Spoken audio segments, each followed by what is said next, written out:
Coronation Street just dropped a bombshell, and we're here to unpack every detail. Changes within relationship dynamics that have taken place over the times. Its focuses on Tim Metcalfe, who was in a relationship with an important aged woman when he was 14. When Tim saw Trisha towards the end of last time, he was quick to tell Sally Metcalfe and Brian Packham that she was an old honey. Tim recalled this period in his life with a smile on his face, noting that Trisha took his purity when she was 20 and he was 14. Sally and Brian were quick to point out that Tim was abused by Trisha, but he refused to see her as a bloodsucker. It's only in recent weeks that Tim has come to terms with being prepped, after recognizing parallels between his own experience and Will Driscoll's relationship with Megan Walsh. Coming week, Sally calls at the hack office and tells Steve McDonald that Tim still hasn't spoken to Trisha.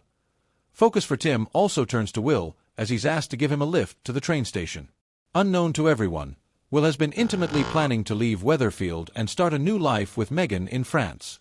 As far as the Driscolls are concerned, Will has been busy packing his effects to move to Scotland where his mute Melanie lives. When Tim learns that the Glasgow train is cancelled, he grows suspicious when Will insists they head for the station anyway. Back at home, Ben Driscoll realizes that Will's passport is missing. He races to find Steve, and asks him to communicate Tim and not let Will out of his sights. To try and help the youthful lad, Tim opens up to Will and tells him about Trisha. He said that while he enjoyed it at the time, he's now come to realize that technically he was a victim of rape. His discussion appears to help Will, as he discusses reporting Megan to the police laterally in the week. Meanwhile, the converse also does Tim some good, as he tells Sally that he's going to just track Trisha down at work, as she's ignoring his messages. When Tim arrives, he bravely confronts Trisha and says that she abused him when he was 14. How will Trisha reply?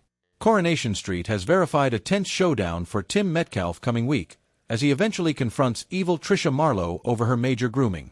The cabbie hits Trisha with the harsh reality of her conduct, but will he get the justice he deserves? Shortly after Trisha joined the cleaner last time, it was revealed that she and Tim had participated a fling back in the day. The brace were thrilled to be compactly reunited, with Tim latterly recalling losing his purity to her when he was 14 and she was 20. At first, Tim refused to suppose of Trisha as an abuser, despite him being a minor at the time. But after seeing Will Driscoll's fire with Megan Walsh come to light, he eventually realized he'd also been prepped. In coming weeks' occurrences, Will makes the parlous decision to flee to France with Megan, in order to start a new life together.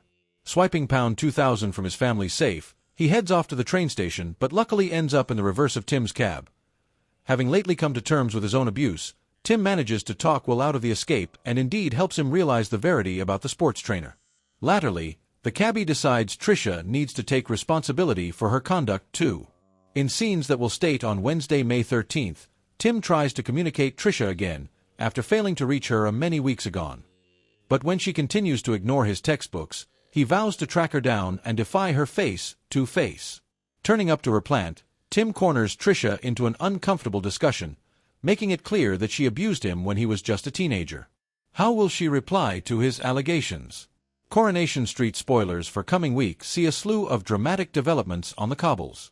Only lately, the ITV cleaner has been raising a dramatic whodunit after Theo Silverton was killed. Still, while the disquisition is still ongoing, coming week will see the focus on Jodie Ramsey as she targets a new victim. Meanwhile, the ITV cleaner issues a heartbreaking Sam Blakeman update as he continues to struggle in the wake of the Megan Walsh and Will Driscoll incident. Then is the biggest spoilers coming week from Jodie's new plan, Sam's ruinous struggles and the rearmost in the whodunit disquisition after the suspects were revealed. Jodie's new victim in forthcoming scenes, Ken and Bertie call Daniel, assuming he is in the lakes on a vacation, to which Daniel lies, telling them that the country air is doing him the power of good. Meanwhile, a furious David demands Jodie move out, but a colluding Jodie retaliates by sowing seeds of mistrustfulness in Shona's mind about the bedroom incident, making out there was further to it. Floundering to find a place to stay, Jodie overhears Ken talking about Daniel's vacation and comes up with a plan.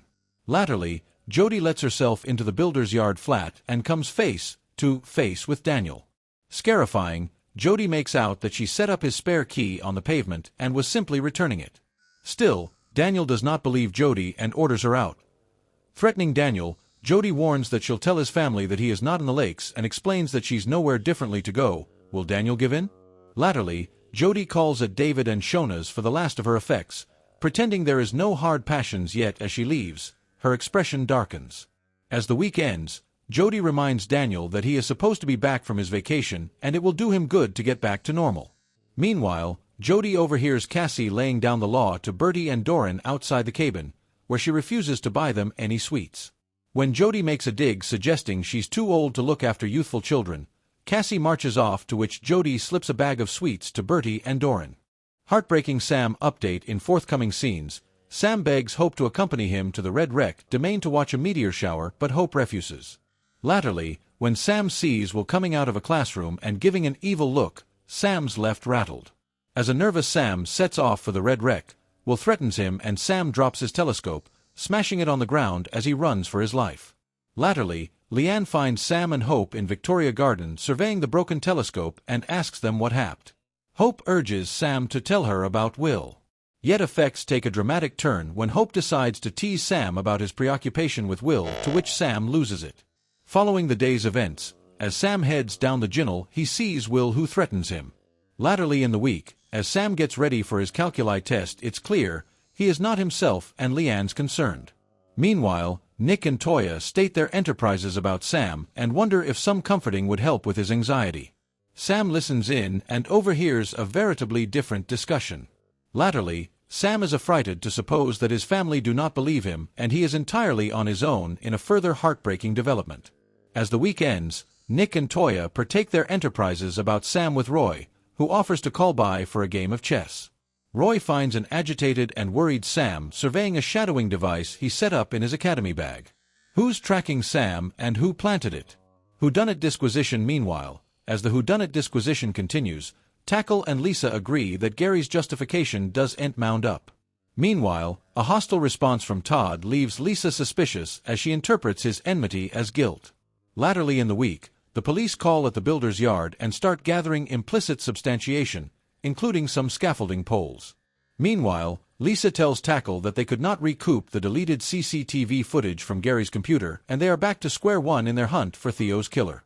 Latterly, on the cobbles, Tackle makes it clear to Gary that he is still his #1 suspect. Coronation Street star James Cartwright has revealed that he nearly played another Cobbles villain before landing the part of Theo Silverton. Suckers saw evil Theo eventually meet his end on Friday's occasion, as he was revealed as the character who was killed during Murder Week. But in an exclusive converse with Soap Scoop, the Inside Soap podcast, James participated that he nearly played Joel Deering, who also ended up being murdered. When asked if he would ever nearly appeared on the cleaner before playing Theo, James said, "I have been over for it a many times and there was a many different corridor that we talked about that were not relatively right. I nearly played Joel," he added. "It was not relatively right for me, I was not sure about it." Joel was played by Callum Lill and introduced in September 2023 as the duty solicitor for Lauren Bolton, before getting D.D. Bailey's love interest. He was ultimately revealed to be using his position to prepare vulnerable youthful women, with Lauren being one of his targets. He met his end in November 2024 at the hands of his victim Lauren, with help from Max Turner. James has also spoken about Theo's death, participating why it was better for him to be killed off, rather than stand trial for his crimes. "I join a long line of people who've met Corrie's own brand of justice," James explained. "I suppose eventually, it was always going to be therefore. I flash back drooling to Kate Brooks, the magnific patron. Theo was all her doing, really. It was her vision and she's awful. When we veritably first started, she said, 'Look, it's either going to be court or Corrie's own brand of justice.' Also, as it went further on, it was decided that there is no need for another court case. So off he goes, mate." James said that a trial would just be Todd saying what happened, Theo denying it and also reliving all of those awful events. He added, "It's been a brilliant plot, but also it's been relatively brutal, and whether there is an appetite to relive that when people are enjoying their corned beef hash, I do not know.